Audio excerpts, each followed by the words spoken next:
4. Secretos y sombras. En Bahía Azul el calendario solo distinguía dos épocas, verano y el resto del año.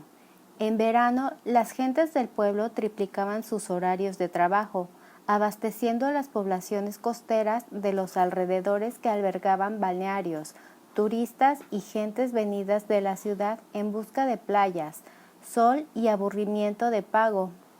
Panaderos, artesanos, sastres, carpinteros, albañiles y toda suerte de oficios dependían de los 3 meses largos en que el sol sonreía en la costa de Normandía.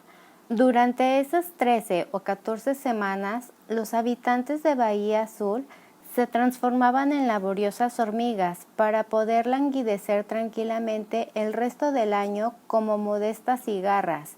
Y si algunos días eran especialmente intensos, esos eran los primeros de agosto, cuando la demanda de producto local subía del 0 al infinito.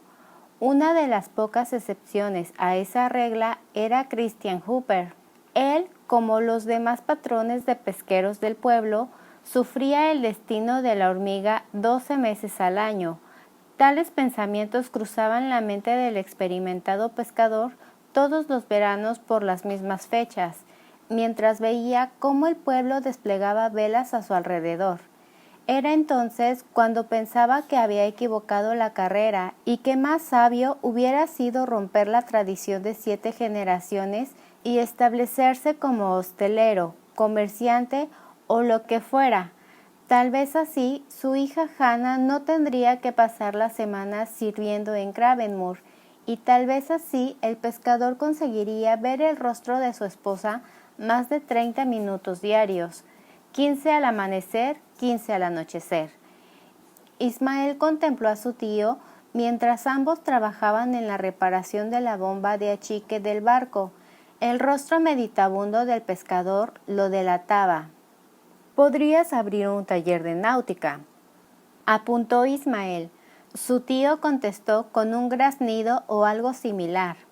«O vender el barco e invertir en la tienda de Monsieur Didier. Hace 6 años que no para de insistir», continuó el chico.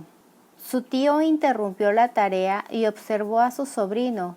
13 años ejerciendo como padre no habían conseguido borrar lo que más temía y adoraba a la vez en el muchacho, su obstinada y rematada semejanza con su difunto padre, incluida la afición a opinar cuando nadie le ha pedido consejo.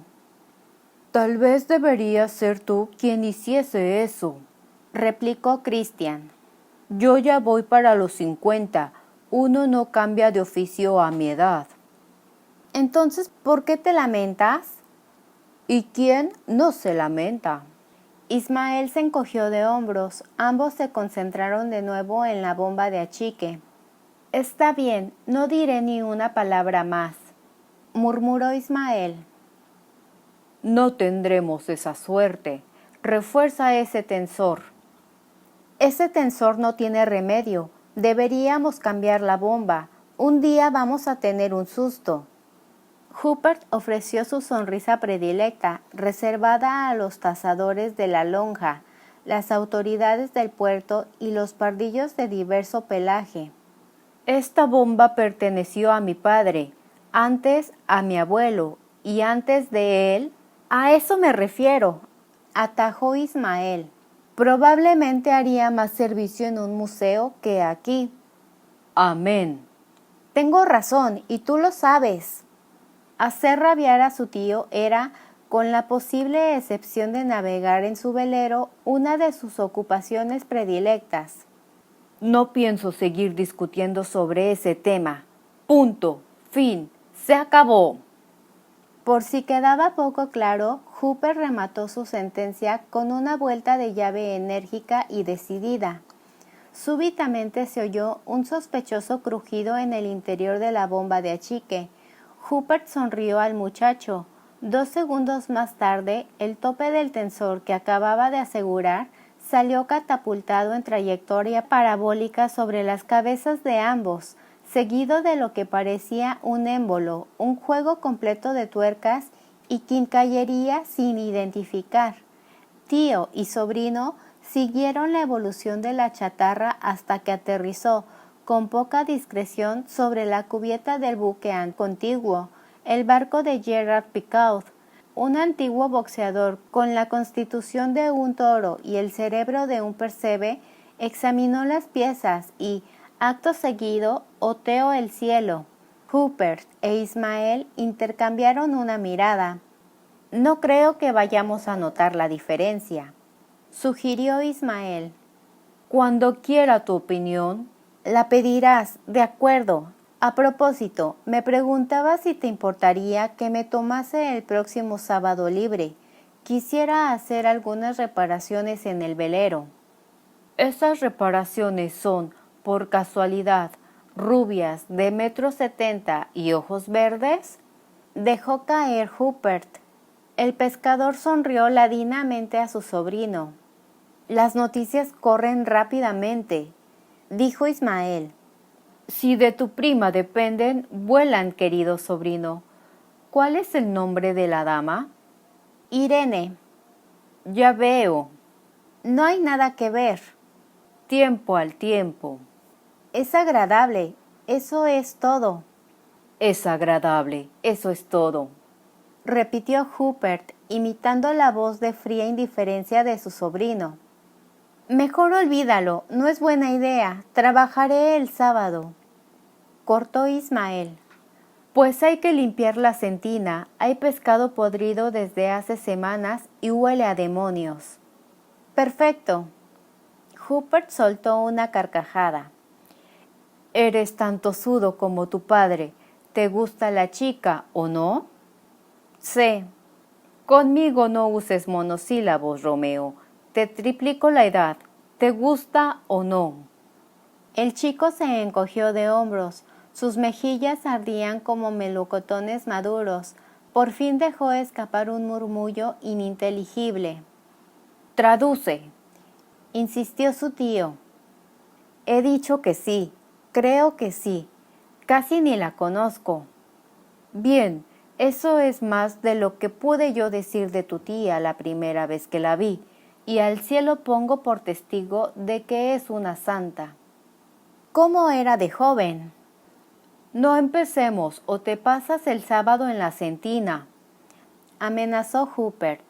Ismael asintió y procedió a recoger las herramientas de trabajo. Su tío se limpió la grasa de las manos mientras lo observaba de refilón.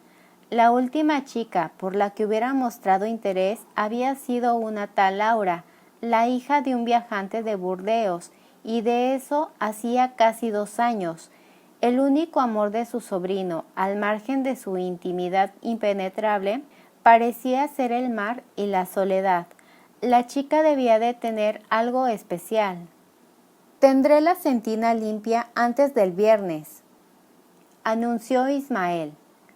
Es toda tuya. Cuando tío y sobrino saltaron al muelle, de vuelta a casa al anochecer, su vecino Picaud seguía examinando las misteriosas piezas, tratando de determinar si ese verano lloverían tornillos o si el cielo trataba de enviarle alguna señal. Llegado agosto, los Saubel ya tenían la sensación de llevar viviendo en Bahía Azul por lo menos 1 año. Quienes no los conocían ya estaban informados de sus andanzas, gracias a las artes parlantes de Hannah y de su madre, Elizabeth Rupert. Por un extraño fenómeno, a medio camino entre la chafardería y la magia, las noticias llegaban a la panadería donde ésta trabajaba antes de que se produjesen.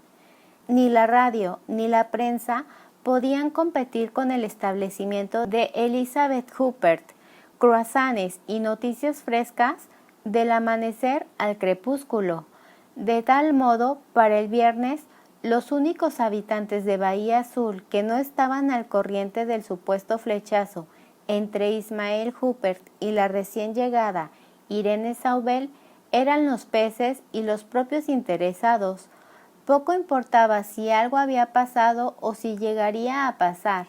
La breve travesía desde la playa del Inglés a la casa del cabo en el velero ya había pasado a formar parte de los anales de aquel verano de 1937. Realmente, las primeras semanas de agosto en Bahía Azul transcurrieron a toda velocidad. Simón había conseguido establecer finalmente un mapa mental de Cravenmoor. La lista de todas las tareas urgentes en el mantenimiento de la casa era infinita. Tan solo emprender el contacto con los proveedores del pueblo, aclarar las cuentas y la contabilidad, y atender la correspondencia de Lazarus bastaban para ocupar todo su tiempo, descontando los minutos que empleaba en respirar y dormir.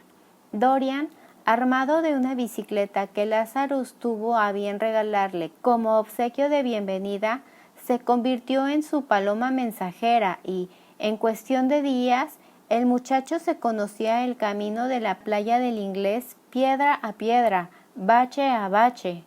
De este modo, todas las mañanas, Simón iniciaba su jornada despachando la correspondencia que había de salir y repartiendo meticulosamente la recibida, tal y como Lazarus le había explicado. Una pequeña nota, apenas una hoja de papel doblada, le permitía tener a mano un rápido recordatorio de todas las rarezas que Lazarus entrañaba. Todavía recordaba su tercer día, cuando estuvo a punto de abrir accidentalmente una de las cartas enviadas desde Berlín por el tal Daniel Hoffman. La memoria la rescató en el último segundo. Los envíos de Hoffman solían llegar cada 9 días, casi con precisión matemática. Los sobres de pergamino aparecían siempre lacrados, con un escudo en forma de D.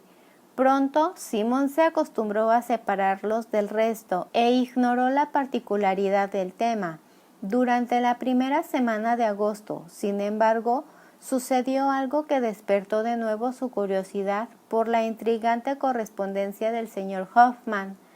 Simón había acudido de buena mañana al estudio de Lazarus para dejar sobre su escritorio una serie de facturas y pagos que habían llegado. Prefería hacerlo en las primeras horas del día, antes de que el fabricante de juguetes acudiese a su estudio, para evitar interrumpirlo e importunarlo más tarde.